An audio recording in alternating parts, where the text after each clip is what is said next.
Hello, everyone watching at home. It's Owen again with Screedomatic here, talking about clinical engineering annual performance maintenance checks for equipment. So, a couple of things we want to ensure with clinical engineering and our Joint Commission friends is that has the equipment been checked out and is it safe to use? And this is one of the answers to the Joint Commission question. So, as a tech, we need to make sure we're evaluating this equipment. It's very easily seen on our Avias, our IPVs, and our V60s.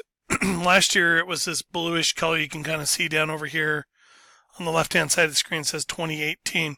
If there's a piece of equipment when you're checking it in for setup and cleaning that has a 2018 sticker, it needs to be pulled immediately from service because it is way overdue. And so since it's overdue, a clinical engineering work order needs to be filled out so Randy can come and pick it up. So you guys know how to do that process. Make sure you're doing it with that equipment as well. For 2019, as equipment gets processed, you're going to see the 2019 sticker is going to be gray. I'll say 2019 here, and then the month in which it needs to be serviced is going to be put right here. So it'll be a 1, 2, 3, 4, all the way up through 12. So be on the lookout for the gray stickers this year. We need to be pulling that equipment, filling out an EasyNet work order, and letting Randy know the equipment is ready to be picked up and checked out for its year's performance maintenance.